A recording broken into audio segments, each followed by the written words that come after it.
Halo semuanya, kami dari kelompok 15 dan di video kali ini kami akan membahas tentang B3. Apa sih B3 itu? Pengertian B3. Bahan berbahaya dan beracun atau kerap disingkat B3 adalah zat atau bahan-bahan lain yang dapat membahayakan kesehatan atau kelangsungan hidup manusia, makhluk lain, dan atau lingkungan hidup pada umumnya. Karena sifat-sifatnya itu, bahan berbahaya dan beracun serta limbahnya memerlukan penanganan yang khusus. Dalam Peraturan Pemerintah Nomor 101 Tahun 2014 tentang pengelolaan limbah bahan berbahaya dan beracun, mendefinisikan bahan berbahaya dan beracun atau B3 sebagai zat, energi, dan atau komponen lain yang karena sifat, konsentrasi, dan atau jumlahnya, baik secara langsung maupun tidak langsung, dapat mencemarkan dan atau merusak lingkungan hidup, dan atau membahayakan lingkungan hidup, kesehatan, serta kelangsungan hidup manusia dan makhluk hidup lain. Potensi bahaya B3. 1. Mudah meledak. 2. Mudah terbakar. 3. Bersifat reaktif. 4. Bersifat beracun. Dan 5. Menyebabkan infeksi. Rencana tanggap darurat Emergency Response Plan di pabrik yang terdapat bahan B3 merujuk kepada Occupational Safety and Health Administration (OSHA) perlu disusun meliputi 1. Pembentukan unit tanggap darurat, pembagian tugas personil, dan mekanisme tahapan penanggulangan darurat mandiri gabungan dan nasional. 2. Melakukan identifikasi tempat atau jalur rawan keadaan darurat. 3. Melakukan identifikasi pos polisi, regu pemadam kebakaran, dan pos kesehatan atau rumah sakit terdekat. 4. Prosedur pengumuman atau tanda terjadi keadaan darurat. 5. Menentukan jarak aman, lokasi, evakuasi, dan jalur evakuasi. 6. Prosedur pengaman lokasi. 7. Prosedur handling B3 sesuai dengan karakteristiknya. 8. Prosedur pembersih lokasi area terpapar dari kontaminasi, lepasan, dan emisi B3. 9. Prosedur pertolongan pertama.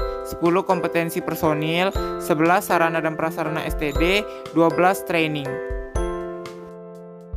Penanggulangan keadaan darurat terkait kecelakaan akibat bahan B3 meliputi: yang pertama, petugas yang pertama mengetahui terjadinya kecelakaan B3 melakukan upaya penghentian sumber lepasan dan emisi B3.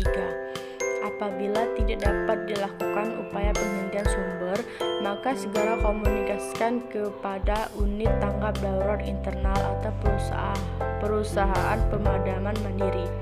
Dalam hal penanggulangan mandiri tidak mampu, segera mengkomunikasikan ke pos polisi terdekat, regu pemadam kebakaran, pos kesehatan untuk dilakukan pemadaman gabungan. Dalam hal penanggulangan gabungan tidak mampu, segera mengkomunikasikan ke BNPB untuk dilakukan penggerakan sumber daya nasional. Menunjuk insidensi komander di lokasi yang bertugas, melakukan kajian cepat penyebab, kelas hard, dan luasan area terpapar. Penugasan tim untuk melakukan pengukuran lepasan atau emisi B3. Penugasan tim yang terlibat langsung di lokasi dibagi dalam zona area terpapar seperti panas, sedang, dan dingin. Melakukan penanganan terhadap B3 sesuai dengan karakteristik penugasan tim. Pendukung peralatan penanggulangan, pengoperasian peralatan teknik sekitar lokasi kecelakaan, dan medis menyampaikan informasi kepada publik. Berikut adalah tata cara penanggulangan tumpahan. Hal ini bertujuan untuk meminimalisir dampak terjadinya akibat tumpahan. Berikut adalah langkah-langkah sebaiknya dilakukan ketika terjadi tumpahan bahan B3 di perusahaan manufaktur. Ketika terjadinya tumpahan nikel, langkah pertama ialah segera menjauh dari area yang terkena tumpahan. Kemudian gunakan APBD atau alat pelindung diri yang sesuai dengan penggunaan nikel yang terdiri dari peralatan pelindung resitan terhadap bahan kimia seperti face shield, sarung tangan, dan kacamata pelindung. Jika ventilasi tidak memadai, maka diperlukan alat bantu pernapasan berupa masker gas. Material alat pelindung diri yang cocok untuk kontak adalah bati rubber dengan ketebalan 0,5 mm. Setelah itu disingkirkan semua sumber api dan tumpahan nikel dapat ditutup dengan tanah kering. Pasir yang dilapisi plastik agar meminimalkan kontak dengan hujan. Pembersihan tumpahan dilakukan dengan memasukkan limbah ke dalam kontainer kosong. Saat terjadi tumpahan nikel, maka diperlukan suatu tata cara penanggulangan kebakaran dengan menggunakan media pemadam seperti busa, serbuk kering, karbon dioksida, semprotan air, serta pasir. Saat pemadaman api, gunakan pelindung pernapasan serta APBD berbahan khusus resisten terhadap bahan kimia dan api. Yang pertama, chromium trioxide.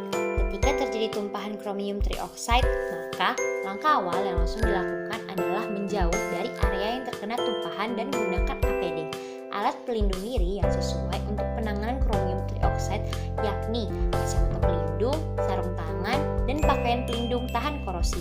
Apabila bahan berbentuk serbuk, maka diperlukan alat pelindung kepala atau leher, serta alat bantu pernapasan dengan menggunakan masker gas tipe P2.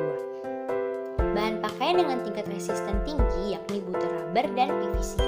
Bila terjadi tumpahan kecil, maka gunakan vermiculite atau pasir untuk menyerap produk. Jika tumpahan besar, maka dibuat tanggul untuk menampung tumpahan dan vermiculite untuk menyerap produk. Hindari disperi debu akibat bahan yang ditutupi oleh pasir. Apabila serbuk bubuk terlepas ke udara, kenakan respirator. Lalu diperlukan evakuasi dari tempat berbahaya, serta tutup jendela dan pintu untuk tempat berbahaya maupun tempat sekitarnya. Dilarang membersihkan dengan menggunakan kuas atau udara bertekanan apabila material berbentuk serbuk. Yang kedua, asam sulfat. Ketika terjadi tumpahan asam sulfat, maka langkah awal yang harus dilakukan adalah segera menjauh dari area yang terkena tumpahan dan menggunakan APD. Alat pelindung diri yang sesuai untuk penanganan asam sulfat ialah sarung tangan, face shield, pakaian yang resisten terhadap bahan kimia, protective goggles, masker gas dengan tipe filter E, bahan pakaian dengan tingkat resisten tinggi yakni butil rubber, polyethylene, atau tetrafluoroethylene. Langkah selanjutnya ialah menandai area berbahaya, jauhkan dari bahan mudah terbakar, gunakan semprotan air untuk mengurangi uap, namun jangan arahkan air secara langsung dengan tumpahan. Tumpahan dapat ditutupi dengan tanah kering atau pasir, kemudian dilapisi plastik tertutup dan dimasukkan ke dalam kontainer kosong. Hindari material masuk ke dalam saluran air pembuangan atau ruang bawah tanah.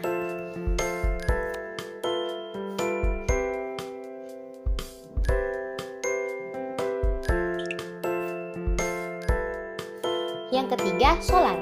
Ketika terjadi tumpahan solar, gunakan APD berupa sarung tangan berbahan nitrile dan neopren atau PVC, pelindung wajah, pakaian yang resisten terhadap bahan kimia, protective goggles, masker gas dengan ketentuan ANIOS atau MSHA approved, bahan pakaian EI DuPont TSEM, Saranex, atau bahan lain yang direkomendasikan sesuai dengan tingkat paparan. Jangan menyentuh atau berjalan pada material yang tumpah. Apabila kondisi aman dan memungkinkan, hentikan kebocoran B3 dengan hati-hati. Jauhkan semua sumber api, tutupi menggunakan pasir kering atau tanah kering, tidak diperbolehkan untuk menyiram saluran pembuangan maupun drainase. Baiklah, itu saja pemaparan dari kelompok kami. Semoga ilmu yang dipaparkan bermanfaat. Terima kasih dan sampai jumpa.